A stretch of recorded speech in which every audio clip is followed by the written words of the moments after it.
झारखंड में इस बार लोकसभा चुनाव में काफी कुछ बदलता हुआ दिखने वाला है। इस बार के लोकसभा चुनाव में झारखंड के कई दिग्गज नेता चुनाव मैदान में नजर नहीं आएंगे। 5 दशकों में झारखंड की राजनीति में दमदार धमक रखने वाले 8 बार के सांसद एवं झामुमो के अध्यक्ष शिबू सोरेन के इस बार बढ़ती उम्र की वजह से चुनाव मैदान में उतरने पर संशय है। वहीं भाजपा के प्रदेश अध्यक्ष बाबूलाल मरांडी भी इस बार लोकसभा चुनाव नहीं लड़ रहे हैं। वर्ष 2009 से अब तक लगातार 3 बार लोहरदगा संसदीय सीट से लोकसभा चुनाव जीतने वाले सुदर्शन भगत इस बार टिकट नहीं मिलने से चुनाव नहीं लड़ेंगे। पार्टी ने उनकी जगह राज्यसभा सदस्य समीर उरांव को टिकट दिया है। कई अन्य दिग्गजों के भी चुनाव लड़ने पर संशय है। इसी वर्ष 11 जनवरी को अपना 80वां जन्मदिन मनाने वाले सबसे धाकड़ नेता शिबू सोरेन के बारे में कहा जा रहा है कि वह इस बार चुनाव नहीं लड़ेंगे। शिबू वर्तमान में राज्यसभा सदस्य भी हैं। उनकी जगह सोरेन परिवार के किसी सदस्य के चुनाव लड़ने की चर्चा है। कयास यह भी लगाया जा रहा है कि स्वयं हेमंत सोरेन भी जेल से ही दुमका से चुनाव लड़ सकते हैं। वर्ष 2019 के पिछले चुनाव में शिबू सोरेन को भाजपा प्रत्याशी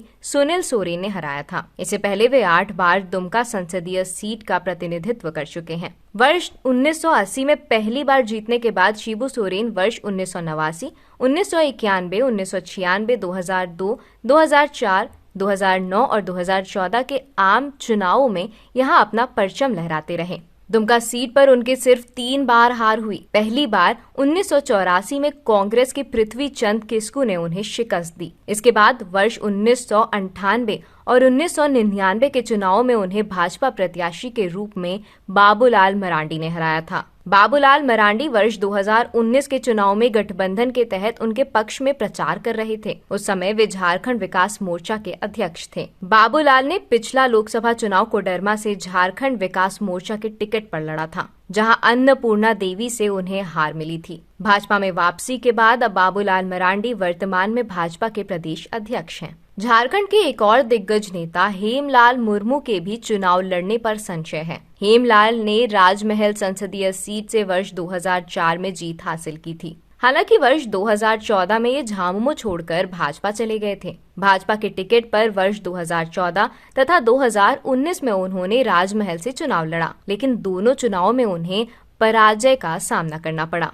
लगभग 9 वर्ष बाद इनकी झामुमो में वापसी हो गई है। राजमहल से ही लगातार 2 बार चुनाव जीत चुके झामुमो के विजय हांसदा को ही वहां से इस बार टिकट मिलने की उम्मीद है। ऐसे में हेमलाल के चुनाव लड़ने पर संशय है। सिंहभूम संसदीय सीट से चुनाव लड़ने वाले लक्ष्मण गिलुवा तथा गिरिडीह से पिछले लगातार 2 चुनाव में अपना भाग्य आजमाने वाले जगन्नाथ महतो की कमी भी इस लोकसभा चुनाव में उनके समर्थकों को खलेगी। दोनों का आकस्मिक निधन कोरोना के कारण हुआ था।